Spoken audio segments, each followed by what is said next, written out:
네, 앞서 전해드린 것처럼 윤석열 대통령의 탄핵심판 7차 변론이 오늘 마무리됐습니다. 심판정에서는 국무회의의 절차 문제, 그리고 부정선거 의혹 등이 쟁점이 됐습니다. 네, 오늘 엄경영 시대정신연구소장, 또 신경민 전 새로운 미래 책임위원과 함께합니다. 두 분 어서 오십시오. 네, 안녕하세요.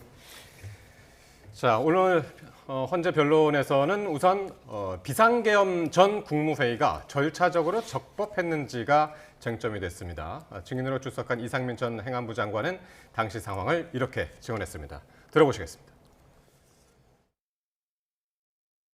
이 회의가 국무회의였느냐 아니면 국무회의라고 보기가 어려웠느냐에 관해서는 뭐 여러 가지 그 견해가 있을 수가 있잖아요. 네네. 이 말이 맞나요? 개회선언 없었다, 안건에 대한 설명 없었다, 폐회선언 없었다. 개회선언은 당연히 없었고요. 일단 안건 자체는 그 자리에 있는 사람들이 다 알고 있는 상황이었고요. 아까 말씀드린 바와 같이 국무위원들은 다 국무회의를 한다고 생각을 했습니다. 그 회의 과정에서 의사 정족수가 물론 갖춰진 상태는 아니었습니다만 이번 국무회의처럼 실질적으로 국무위원들끼리 열띤 토론이나 의사 전달이 있었던 것은 처음이었고요. 오히려 저는 그런 해제 국무회의보다는 선포를 위한 국무회의가 훨씬 실질이 있었다고 생각을 합니다. 예, 국무회의의 의사 정족수, 그 11명을 채우려고 기다렸다는 점, 그리고 국무위원들끼리 열띤 토론도 하고 또 의사 전달이 있었던 만큼 실질적인 회의였다. 이런 주장이었습니다. 예, 어떻게 들으셨나요? 네, 그렇습니다. 이상민 장관이 주장하고 있는 게 저는 이제 세 가지라고 봅니다. 예. 그래서 국무회의의 가장 핵심적인 요소 첫 번째가 의사정족수. 그러니까 우리나라 국무위원이 20명이니까 11명을 채울 거냐 말 거냐. 이게 이제 첫 번째 요소고요. 두 번째는 안건이 있었느냐, 예. 즉 안건을 배포했느냐 이건데요. 비상계엄 선포문을 배포했다는 게 일부 국무위원 발언들을 통해서 확인이 됐다. 그런 면에서 두 번째 핵심 요소도 저는 이게 갖춰졌다고 봅니다. 그리고 세 번째로 안건에 대한 심의가 있었느냐. 방금 이상민 전 장관이 말했듯이 열띤 토론이 있었다. 이 말은 곧 심의가 있었다. 이렇게 볼 수 있는 거거든요. 그래서 저는 이 세 가지 핵심 요소를 갖췄기 때문에 사실상 국무회의가 개최됐다. 예. 이렇게 저는 이해를 하고 있습니다. 예, 이상민 전 장관, 개회 선언이 없었고 안건은 전부 계엄이라는 걸 알고 있었다. 이 부분을 강조했는데 사실 그렇기 때문에 이런 개회 선언이나 폐회 선언 같은 필수 절차가 없었다. 지적도 나오고 있는 상황이거든요. 어떻게 보십니까? 배회 선언이야 뭐 중요한 거 아니겠죠. 근데 지금 이렇게 얘기하는 분이 그날 11명 국무위원 중에서 딱 이분 하나입니다. 네, 이상민 장관 딱 하나예요. 그건 무슨 얘기냐면 충암고 선후배끼리 지금 입을 맞추고 있고 이걸 하려고 굉장히 노력을 많이 하는 거예요. 근데 국무회의가 되려면은 11명 이상이 모여야 된다는 그 인적인 요건도 굉장히 중요합니다만은 의안이 뭐 하여튼 일단 상정은 돼야 돼요. 이게 심의안건이건 의결안건이건 의안이 일단 상정이 돼야 되고요. 누군가 설명을 해야 되고 그걸 가지고 토론을 해야 되는데 열띤 토론을 할 만큼 일단 길이가 그렇게 없었어요. 근데 지금 이상민 장관 혼자만 열띤 토론이라는데 5분 동안에 무슨 열띤 토론을 뭐 연락에 할 일이 뭐가 있겠어요? 그러니까 이걸 지금 그 법적 절차를 갖추기 위해서 막 이렇게 두드려 맞추고 이러는 건데 지금 질문을 한 김영두 재판관, 헌법재판관이 굉장히 날카로운 질문을 많이 하시는 분이에요. 예. 실제로 이분의 질문에는 이거 엉터리지 않아? 하는 얘기가 지금 행간에 깔려 있는 거고요. 이걸 지금 억지로 국무회의를 했다는 것을 강변을 하려고 노력을 굉장히 많이 합니다만은 이걸 국무회의가 정식으로 열려서 심의 절차를 거쳤다고 생각하는 사람은 아마 이상민 장관 본인도 마음속으로는 굉장히 걱정이 많을 겁니다. 지금 태도에서도 나오고 좀 너무나 억지잖아요. 이런 억지스러운 얘기를 자꾸 이렇게 헌법재판소에서 강변을 하는 이유는 이 지지자들을 위한 어떻게 보면 메시지입니다. 우리가 이렇게 노력을 하고 있고 뭐 열심히 하고 있다는 걸 보여주는 건데 저는 한계가 있다고 생각합니다. 어쨌든 그 계엄 선포 전에 국무회의에 대한 형식적인 절차, 이 절차 문제가 지금 얘기가 나오고 있고, 그래서 이제 개헌 선언, 폐회 선언 없었고, 또 하나 없었던 게 국무회의, 그러니까 국무위원들이 서명하는 그 부서, 그리고 회의록 작성이 생략됐다. 부서를 꼭 해야 되는지 안 해야 되는지 이것조차도 상당히 이제 그 국무회의에 참석을 안 해본 사람들은 이제 헷갈리는 부분인데, 이런 부분을 어떻게 들으셨나요? 네, 부서 문제가 논란이 되고 있는데요. 예. 이상민 전 장관의 얘기에 따르면 예. 이 전자부서로 대체했다. 그러니까 이제 그 시간대에는 이 전자부서가 가동이 되지 않았다 이렇게 이해할 수 있을 것 같고요. 그리고 회의록은 행안부 의정관이 작성하도록 되어 있는데 예. 네, 그날은 이제 참석하지 않았다는 거 아닙니까? 그리고 이제 계엄이 새벽에 그 해제된 다음에 이게 비판 여론이 굉장히 커졌고 그리고 만약에 나중에 추후라도 회의록을 작성하거나 기타 절차를 보완했을 때는 내란 혐의로 수사받을 가능성이 있었기 때문에 이런 것들이 예. 정리되지 않았다 이렇게 볼 수 있는데요. 저는 이제 방금 신 의원께서도 말씀하셨다시피 이게 개회 선언이나 폐회 선언은 형식적인 절차다. 그리고 5분이라도 내용상 토론을 했고 그리고 사실 비상계엄이라는 거는 이게 너무나 명확한 거 아닙니까? 하느냐 마느냐, 동의하느냐 마느냐. 그걸 어느 국무위원이 동의할 수 있었겠어요. 그래서 저는 대체로 반대하는 그런 입장을 국무위원들이 다 밝혔을 거다 이렇게 보고 있고요. 이 얘기를 이상민 전 장관이 숨김없이 얘기했다 이렇게 이해가 됩니다. 예, 국무회의에 부서가 없다 이런 지적에 대해서는 윤석열 대통령이 오늘 직접 나서서 반박했습니다. 직접 듣고 오겠습니다. 조사를 받는 과정에서 계엄 이코르 내란이라고 하는 프레임으로 자꾸 물으니까 아마 일부 국무위원들이 그런 식으로 답변을 한 것 같은데 도대체 국무위원이 대통령실에 그러면 뭐 간담회 하러 오거나 뭐 놀러 왔다는 것은 말이 안 되는 얘기입니다. 그리고 국무회의록의 그 작성과 관련돼서는 반드시 사전에 해야 되는 것은 아니라고 생각합니다. 왜냐하면 보안을 요하는 이런 그 국법상 행위에 대해서 사전에 요한다면 문서 기한자인 실무자가 이 내용을 알 수 있기 때문에 이런 경우에는 사후에 전자결제로 할 수 있는 거라고 저는 생각하고요. 예, 사전에 결제하는 것은 보안성이 떨어질 수 있다. 그러니까 특수적인 상황이었기 때문에 사후 결제가 가능하다 이런 생각인 건데 어떻게 들으셨습니까? 자꾸 강변을 하다가 보니까 저런 얘기를 하는 거죠. 이게 하여튼 국무회의가 형식적 요건을 기본적으로 갖추기 위해서는 행안부의 의정관이 배석을 하거나 아니면 녹음을 하거나 최소한 행안부 직원이 아니면은 누가 비서실에 누군가가 그걸 속기까지는 못하더라도 뭔가 하여튼 기록을 남겨야 예. 됩니다. 그건 예. 뭐 너무나 당연한 거고요. 예. 우리가 사적인 개모임을 해도 뭐 기록을 남기잖아요. 근데 이게 지금 명색이 국무회의예요. 그것도 굉장히 긴급한 국무회의고 그러면은 뭔가 누군가가 기록을 해야 되는 사람이 있어야 돼. 이게 없다는 거 아닙니까? 그날 의정관은 아예 뭐 퇴근을 해서 있지도 않았고 비서관 예. 하나도 배석이 안 돼 있던 상황이었기 때문에 기록 자체가 없는 거고 부서는 그러니까 있을 수도 없는 거고요. 물론 부서야 전자로도 할 수 있고 할 수 있죠. 그게 중요한 게 아니고 지금 자꾸 강변을 하면서 형식적 요건과 절차를 갖췄다는 것을 예. 강변을 하다가 보니까 이렇게 무리수를 두는데 이거 좀 국민들 보기에 좀 별로예요. 이런 거 좀 그만했으면 좋겠습니다. 네. 오늘 7차 변론기일의 이제 핵심 지금 이슈 좀 전에 보셨던 것처럼 지금 이제 비상계엄의 절차적 정당성 이 부분 짚어봤고요.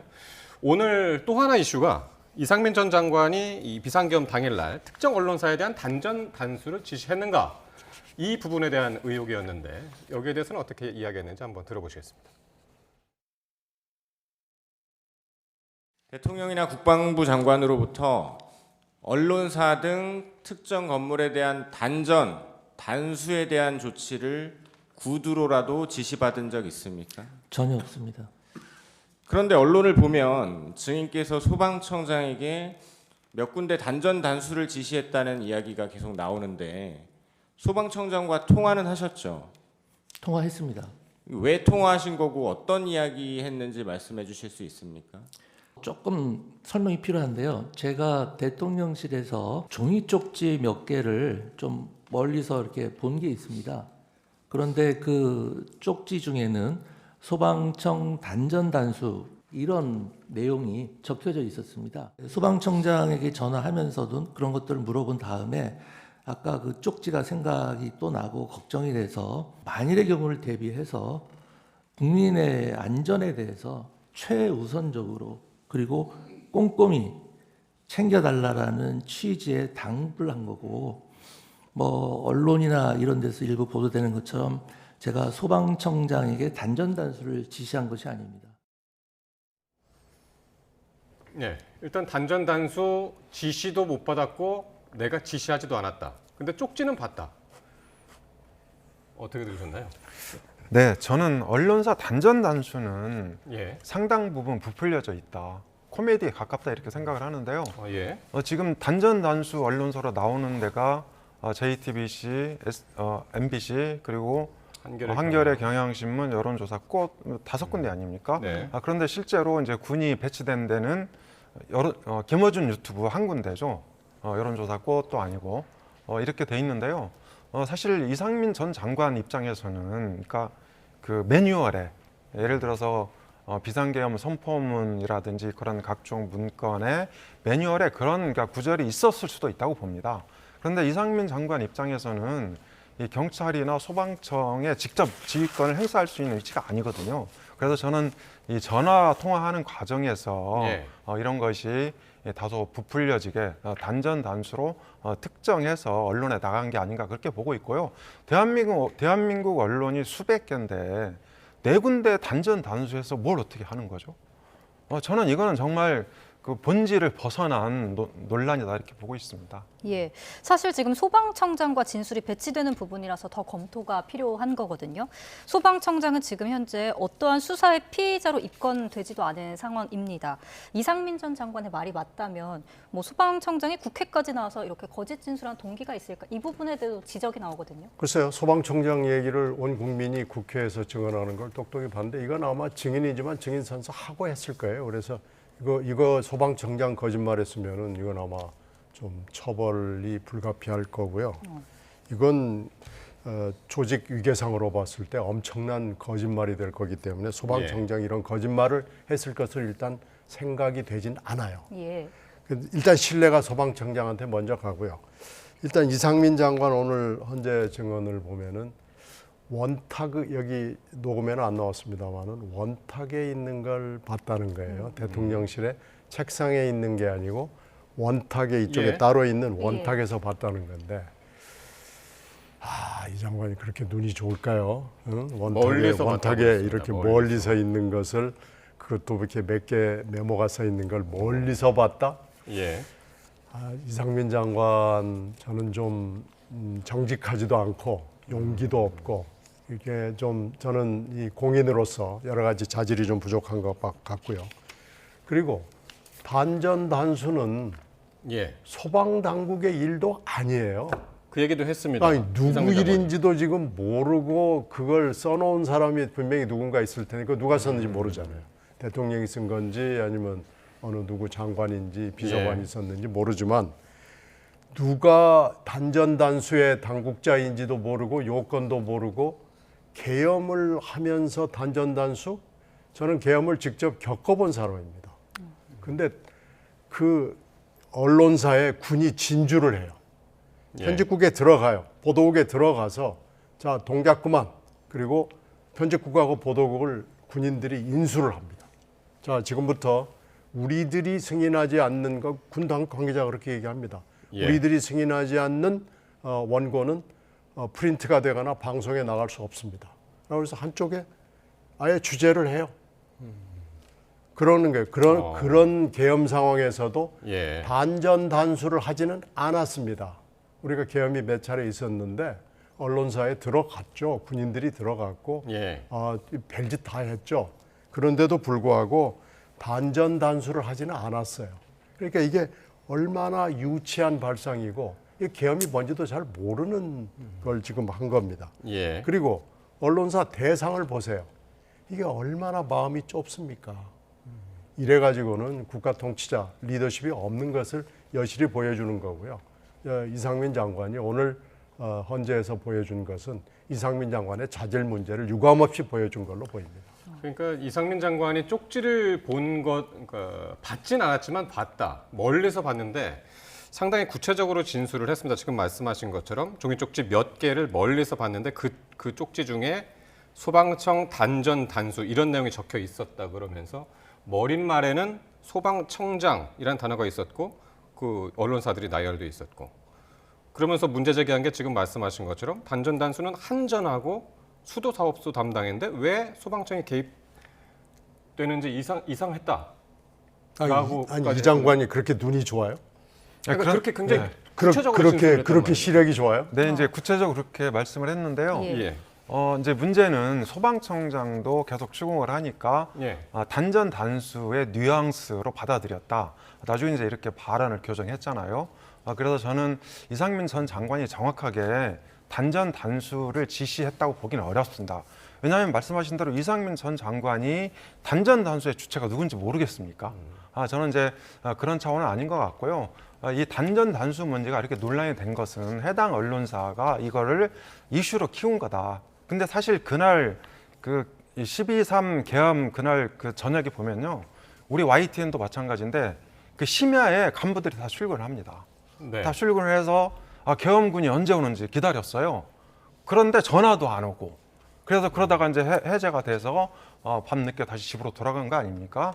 그러니까 단전 단수 문제는 해프닝에 불과하다. 그러니까 언론사를 장악할 의지도 없었고 실제로 그런 병력을 동원하지도 않았다는 거죠. 그럼 단전 단수가 왜 헌재에서 이렇게 큰 이슈가 될까요? 이게 그 어쨌든 경고성으로 계엄을 선포했다. 2시간 만에 끝났지 않느냐. 이런 것하고도 연결이 될까요? 어떻게 보십니까? 단전 단수 문제는 이게 언론사의 취재에 의해서 나온 건 분명해요. 그리고 네. 이 부분이 소방청장의 입을 통해서 확인이 됐어요. 장관으로부터 연락을 받은 거예요. 그러니까 장관이 뭐 시력이 좋아서 멀리 원탁에 있는 걸 봤는지 아니면 직접 쪽지를 받았는지 그건 잘 모르겠지만 하여튼 이상민 장관은 그 머릿속에 들어가 있어서 그것을 소방청장에게 발설을 한 거예요. 뭐 지금 뉘앙스를 보냈다 어쩌다 그러는데 지금 그건 다 하는 얘기고요. 실제로 수사기관의 조사에서는 아마 여러 사람들이 증인과 참고인으로 조사를 했기 때문에 이 정황이 정리가 돼 있는데요. 지금 헌법재판소는 증인 몇 사람이 나와서 아주 제한된 시간 안에 그것도 주신문하고 반대신문을 통해서 자기 하고 싶은 얘기를 하는 거기 때문에 저게 공개됐다는 하나의 장점은 있지만은 나머지 실체적 진실에 들어가는 데는 분명히 한계가 있습니다. 따라서 이상민 장관의 오늘 얘기는 이 진실의 일단을 보여주지를 못하고 있는 거예요. 따라서 저것은 수사기관의 수사를 통해서 이상민 장관 본인뿐만 아니고 소방청 관계자 그리고 다른 증인과 참고인들을 통해서 실체적 진실이 드러날 수 있을 것으로 보입니다. 예, 알겠습니다. 이 부분에 대해서는 조금 더 면밀히 들여다봐야겠습니다. 신원식 국가안보실장도 오늘 탄핵 심판 증인으로 출석했습니다. 지난해 3월 말에서 4월 초 삼청동 안가 만찬에서 나눈 이야기가 신문 과정에서 언급됐는데요. 직접 듣고 오겠습니다. 2024년 3월 말에 대통령 안가에서 만찬 모임했다고 말씀하셨잖아요. 그때 그 대통령이 비상한 조치에 대해서 언급을 했죠. 증인은 반대하셨다고 했죠. 저는 뭐 군을 책임지는 국방장관으로서 그에 대해서는 재고하고 좀 다른 의견을 표명했습니다. 대통령께서 그런 말씀은 아무리 술자리라도 사람들한테 하는 게 좋지 않겠다 이런 뜻으로 아까 진술한 대로 그렇게 그 두 사람에게 당부를 했습니다. 대통령께서 이제 그런 생각을 아예 안 하시려고 그러면 제 입장이 중요하겠다는 생각하에서 조금 그 예의에 벗어나지만 제가 경호처장한테 제 뜻을 대통령께 전해달라고 말씀했습니다.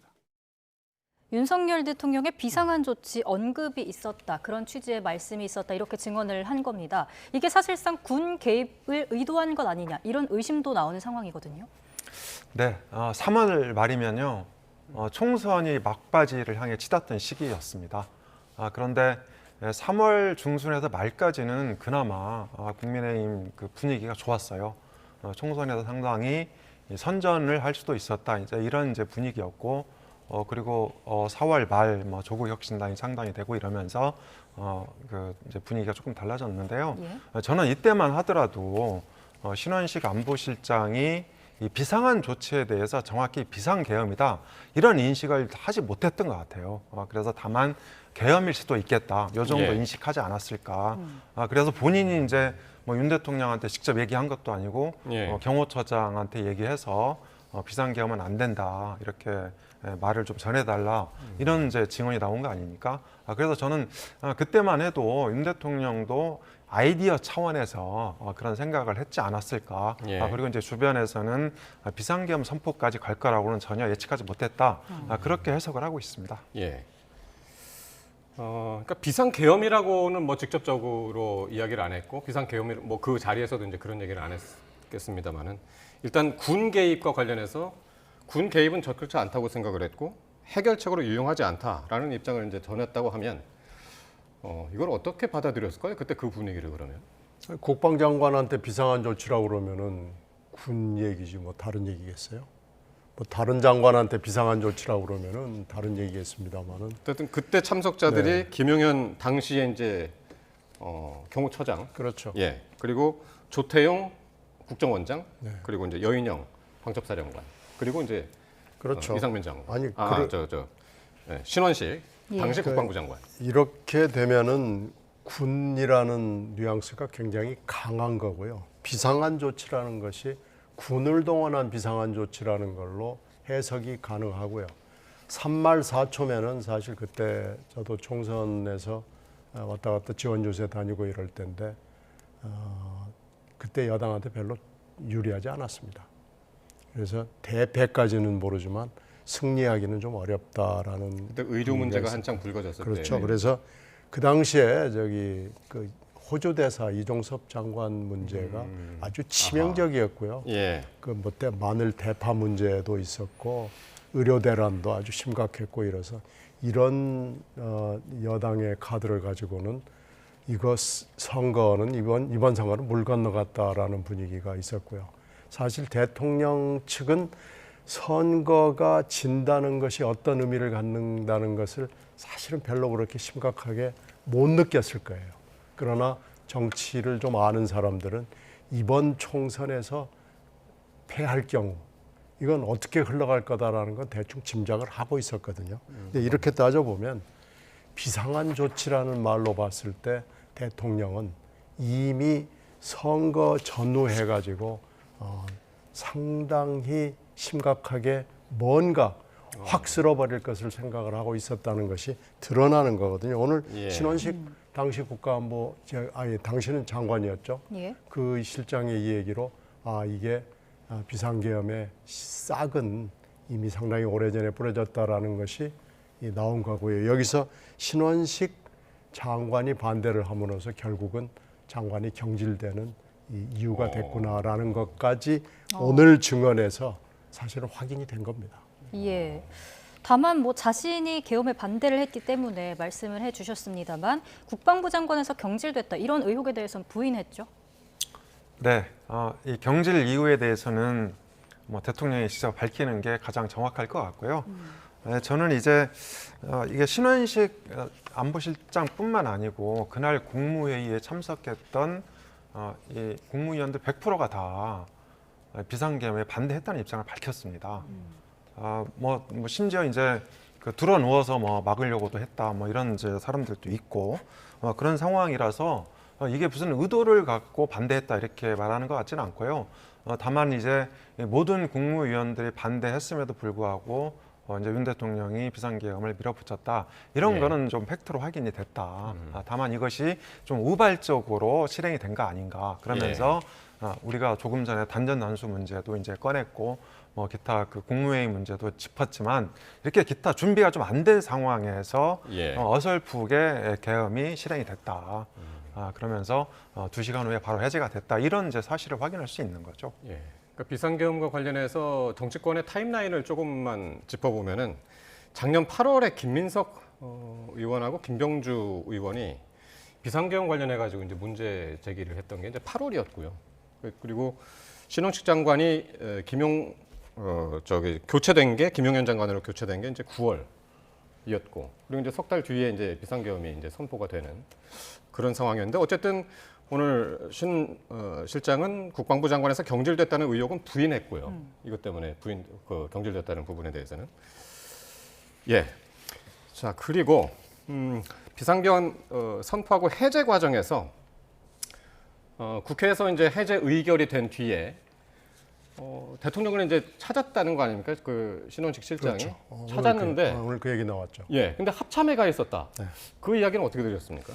그러니까 해제가 의결이 됐으면은 사실은 뭐 법문의 취지로 봤을 때는 즉각 해제를 하는 것이 맞는데 이게 시간이 상당히 흘러갔어요.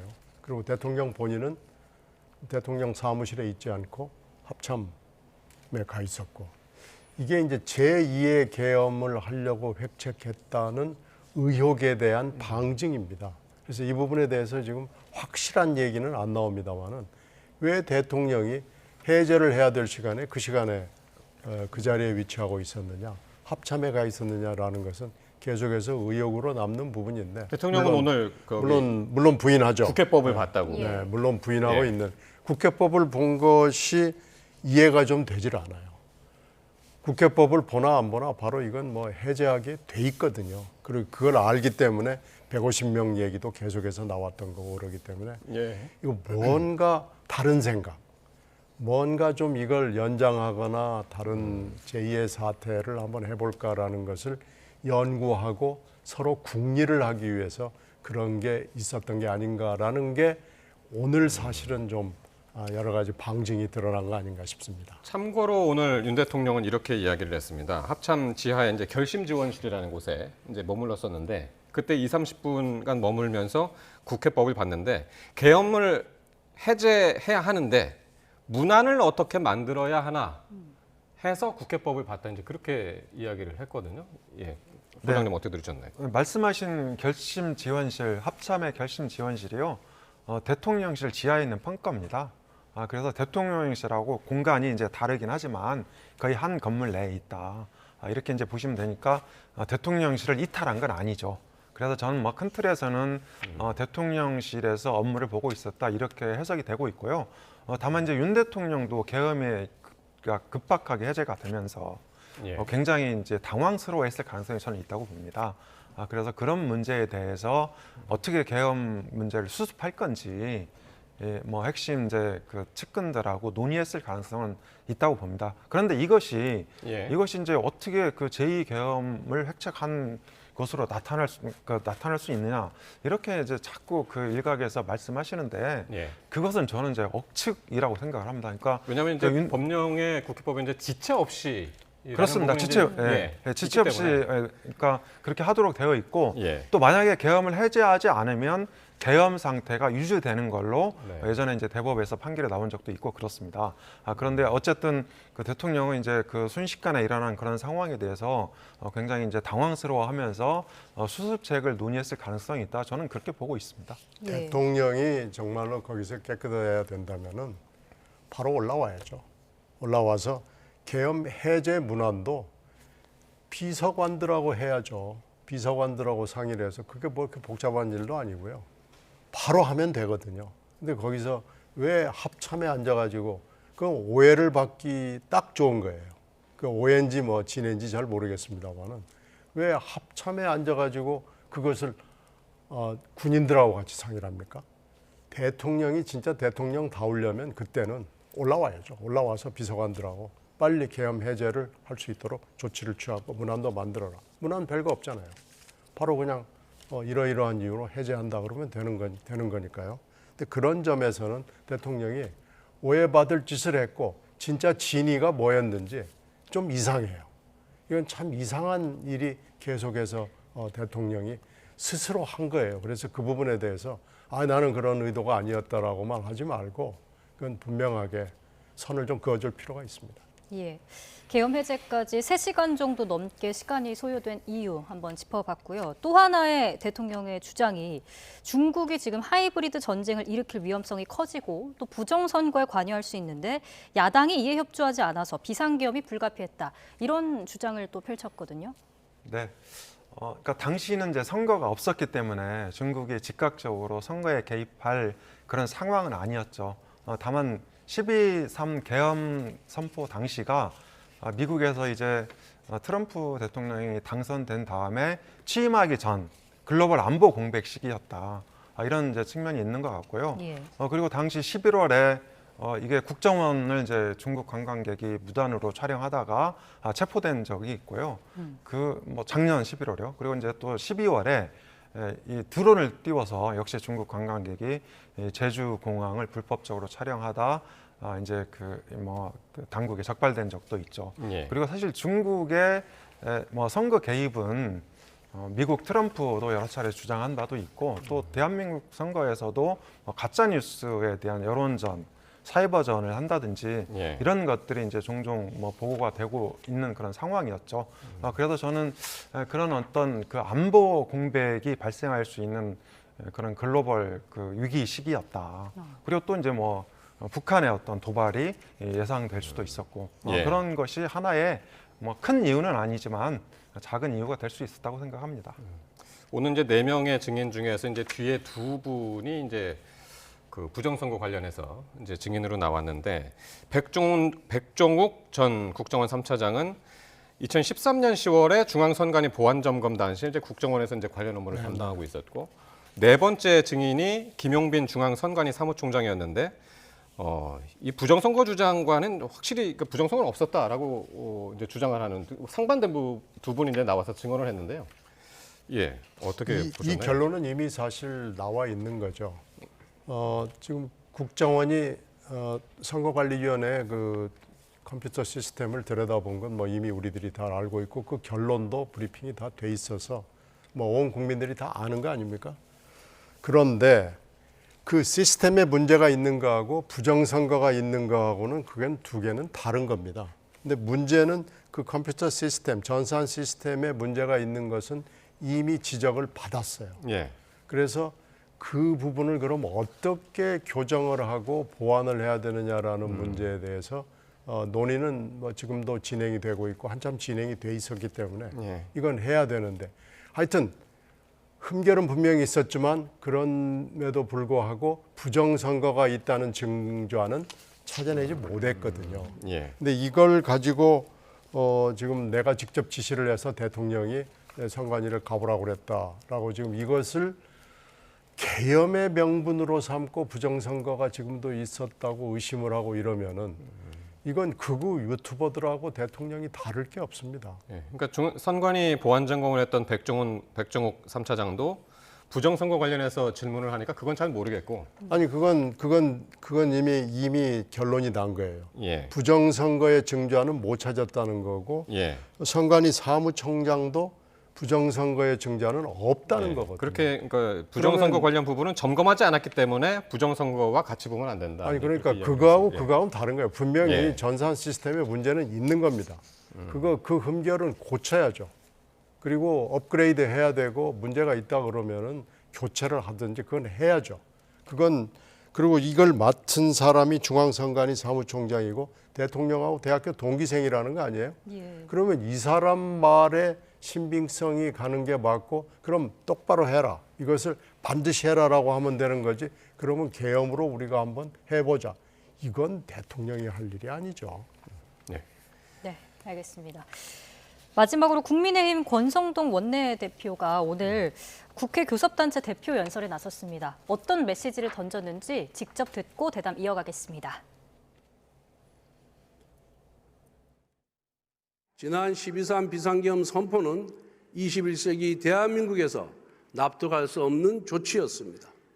그런데 왜 비상조치가 내려졌는지 한 번쯤 따져봐야 합니다. 29번의 연쇄탄핵, 23번의 특검법 발의, 38번의 제2호권 유도, 셀 수도 없는 갑질 청문회 강행, 삭감 예산안 단독 통과, 이 모두가 대한민국 건국 이후 단 한 번도 본 적이 없는 처음 있는 일입니다. 단언컨대 지금 우리가 겪고 있는 국정 혼란의 주범, 국가 위기의 유발자, 헌정 질서의 파괴자는 바로 민주당 이재명 세력입니다, 여러분.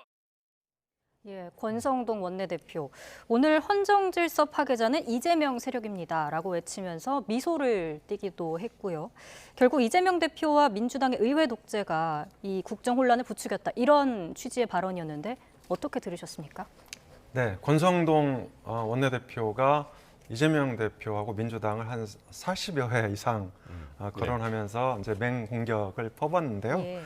저는 이제 이렇게 봅니다. 사실 지금 이 탄핵 찬반 여론을 보면 찬성이 이제 60% 그리고 뭐 반대가 한 40% 대략 이렇게 이제 나와 있는데요. 이제 이 말을 뒤집어서 보면 계엄 사태에 대한 윤 대통령의 책임, 뭐 권성동 원내대표도 얘기했지만 이게 한 60% 정도 되고 그리고 나머지 40%는 민주당과 이재명 대표한테 있다. 예. 이제 이렇게 저는 해석을 하고 있는데요. 계엄 사태 직전에 보면 그러니까 줄탄핵 또 예산 무차별 삭감 이런 것들을 통해서 국정을 마비시킨 그런 상황이었고 더 나가서 이게 이제 중앙지검장도 탄핵했고 감사원장 그다음에 이재명 대표 수사검사도 여러 명을 탄핵했죠. 이것이 이제 공권력 해체로 이런 것들이 공권력 해체로 나타났다. 이러면서 저는 이제 이번 계엄 사태의 한 원인을 이제 제공했다 이렇게 보고 있는데요. 이런 얘기를 권성동 원내대표가 지금 하고 있는 거다 그렇게 보고 있고요. 또 윤 대통령이 현재 할 수 있는 것은 여론전밖에 없습니다. 이미 이제 변론 기일도 한 차례밖에 안 남았고 다 끝났지 않습니까? 그래서 6대 4 정도 되는 탄핵 찬반 여론을 이제 5대 5 정도로 뭐 팽팽하게 뭐 끌어온다든지 이게 마지막 남은 윤 대통령의 방어권이거든요. 그런 면에서 저는 권성동 원내대표가 여러 가지 부담을 안고 윤 대통령에 대한 지원, 옹호에 나섰다 그렇게 보고 있습니다. 네, 신 의원님. 오늘 이 권성동 대표의 연설에서 이렇게 수치로 연쇄 탄핵, 특검법 발의, 또 제2요구권 유도, 뭐 갑질 청문회, 예산안 삭감 이렇게 쭉 지적한 것은요. 일단 일리는 있는 얘기예요. 근데 이제 이재명 대표의 방탄, 윤석열 대통령도 본인과 부인의 방탄을 위해서 사실 이걸 또 했어요. 그러니까 두 사람이 여야의 대표적인 두 지도자가 방탄을 위해서 국정을 이렇게 끌고 간 건 맞아요. 이건 온 국민이 다 아는 거예요. 그런데 그렇다고 해서 비상계엄을 한다? 이건 형평의 논리상 맞지 않습니다. 상당성이나 뭐 이런 걸로 봤을 때 글쎄 다 이게 맞다고 해도 그렇다고 해도 비상계엄을 해서 나 이거 계몽령이다라고 하는 이런 강변이 세상에 어디 있습니까? 이건 대통령답지 않고요. 대통령의 책임성 그리고 기본 자질이 안 돼 있는 거예요.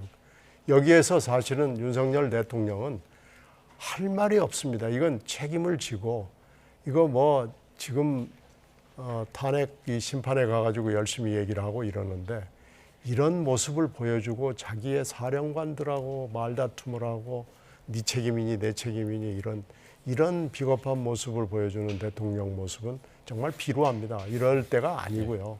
책임을 져야 됩니다. 책임을 져야 되지. 이건 분명히 이것 때문에 비상계엄을 했다라는 것은 말이 맞지 않습니다. 알겠습니다. 오늘 여기까지 말씀 듣죠. 지금까지 엄경영 시대정신연구소장 그리고 신경민 전 새로운 미래 책임위원이셨습니다. 두 분 고맙습니다. 고맙습니다. 감사합니다. 고맙습니다.